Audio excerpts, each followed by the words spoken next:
নমস্কার, সনাতন ধর্মকথা চ্যানেলে আপনাদের সবাইকে স্বাগত। আজ জ্যৈষ্ঠ মাসের 12 তারিখ, কৃষ্ণপক্ষের চতুর্দশী তিথি। আজ ফলহারিণী কালী পুজো।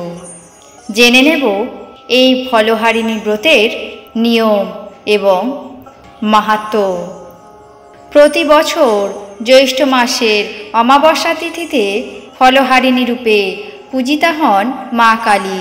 সেই কারণে এই পুজোকে ফলহারিণী কালী পুজো বলা হয়। আর জ্যৈষ্ঠ অমাবস্যাতে পালিত হয় ফলহারিণী অমাবস্যা। ফলহারিণী কথার অর্থ হল ফল হরণকারী। ফলহারিণী রূপে আদ্যাশক্তি মহামায়া কালী সব অশুভ ফল হরণ করেন। হিন্দু মতে প্রচলিত বিশ্বাস অনুযায়ী এই তিথিতে মা কালীর পুজো করলে অশুভ কাজের ফল নাশ হয় এবং শুভ ফল লাভ হয়। ফলহারিণী অমাবস্যা পালনের নিয়ম। শাস্ত্রমতে ফলহারিণী অমাবস্যার বিশেষ মাহাত্ম্য রয়েছে। মনে করা হয় এই দিনে স্বয়ং দেবী ভক্তের মনের স্বাদ পূরণ করার জন্য মর্তে নেমে আসেন। এই দিন দেবীকে নানা মরশুমি ফল দিয়ে পুজো করার বিধি রয়েছে। তারাপীঠের মতো অনেক মাতৃপীঠেই এদিন ফুলের বদলে ফল দিয়ে কালী মূর্তিকে সাজানো হয়।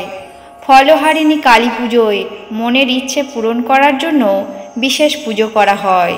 এই দিন দেবীকে সবচেয়ে প্রিয় ফলটি নিবেদন করে পুজো দিতে হয়। পুজোর পর ওই প্রসাদী ফল বাড়িতে এনে রেখে দিতে হয়। 1 বছর আর ওই ফল খাওয়া যায় না। 1 বছরের মধ্যে মনস্কামনা পূরণ হলে প্রসাদী ফল গঙ্গায় ভাসিয়ে দিতে হয়। তারপর মা কালীর পুজো করে আবার স্বাভাবিকভাবে ওই ফল খাওয়া যায়। ফলহারিণী কালী পুজোর মাহাত্ম্য। জ্যৈষ্ঠ মাসের অমাবস্যায় ফলহারিণী কালী পুজো করলে মা কালীর আশীর্বাদ লাভ করা যায়।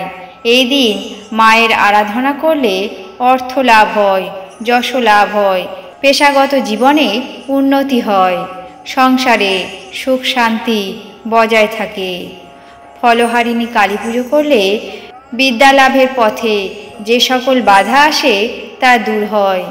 দেবী ফলহারিণী আমাদের যাবতীয় অশুভ কর্মফল হরণ করে মোক্ষ ফল দান করেন। এই ছিল ফলহারিণী কালী পুজো পালনের নিয়ম এবং মাহাত্ম্য। এখন জেনে নেব আজকের দিনের 12টি রাশির রাশিফল। মেষ নিজ সংসর্গ, বৃষ উৎকণ্ঠা, মিথুন অশান্তি, কর্কট দেহপীড়া, সিংহ তীর্থভ্রমণ, কন্যা অতিথি সমাগম, তুলা বিনিয়োগে লাভ, বৃশ্চিক চাকরির সুযোগ, ধনু সহকর্মী বিবাদ, মকর পুরস্কৃত, কুম্ভ অসৎসঙ্গে ক্ষতি, মীন জনহিতকর কার্য। এই ছিল আজকের দিনের 12টি রাশির রাশিফল। আপনাদের কেমন লাগলো তা অবশ্যই কমেন্ট বক্সে জানাবেন। চ্যানেলটিকে সাবস্ক্রাইব করবেন, লাইক করবেন, শেয়ার করবেন। ধন্যবাদ।